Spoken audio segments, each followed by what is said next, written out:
If you don't love your work, you're never going to be great at it. If you can get your work life to be where you enjoy half of it, that is amazing, because very few people ever achieve that. Because the truth is, everything comes with overhead. That's reality. Everything comes with pieces that you don't like. Every job comes with pieces you don't like.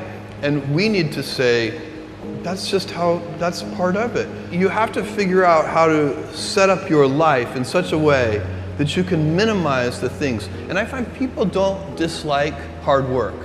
What people dislike is being out of control. Like, they can't control their life, they can't control their environment. This happens to me when I get overscheduled. I hate being overscheduled. I want some time to be able to think and free myself. We all have the same amount of time in the world. Nobody has more time than anybody else. And when you become a very successful person, one of the things, you start to get overscheduled. If you don't love your work, you're never going to be great at it.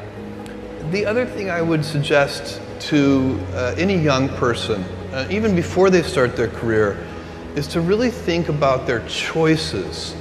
Because I find young people, and when I was young, I made this mistake too. You can get very fixed on your gifts. So everybody has gifts. You know, you have gifts and you have things that you didn't get gifted. Maybe you're extremely beautiful, maybe you're extremely good at mathematics, there are a lot of things that you can be given. But those things can confuse you because they're not the things that construct your life. It's your choices that construct your life, not your gifts. You can celebrate your gifts, be proud of them, be happy of them. Actually, don't be proud of them, be celebratory of them, but you can't be proud because they're gifts. They were given to you. You didn't earn them. You can only be proud of the things you earn. And so, as I got older, I started to realize I wasn't proud of my gifts. I was always good at school. School was always easy for me, and I was always proud that I was a great student. I got A's in all my classes. I was good at math, all of that. And I thought that's who I was, but it's not true. Those are the things that are gifts. What was hard for me is deciding to work hard, deciding to use my gifts in certain ways, to challenge myself, to do things that I didn't think I could do, to put myself in uncomfortable situations. You can choose a life of ease and comfort, or you can choose a life of service and adventure. Which one of those, when you're 90 years old, are you going to be more proud of? Tomorrow, in a very real sense, your life, the life you author from scratch on your own, begins. How will you use your gifts? What choices will you make? Will inertia be your guide, or will you follow your passions? Will you follow dogma, or will you be original? Will you choose a life of ease, or a life of service and adventure?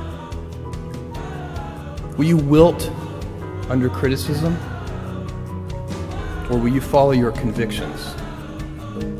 Will you bluff it out when you're wrong, or will you apologize? Will you guard your heart against rejection, or will you act when you fall in love? Will you play it safe, or will you be a little bit swashbuckling? When it's tough, will you give up, or will you be relentless? Will you be a cynic, or will you be a builder? Will you be clever at the expense of others, or will you be kind? Tomorrow, and in a quiet moment of reflection, narrating for only yourself the most personal version of your life story, the telling that will be most compact and meaningful will be the series of choices you have made.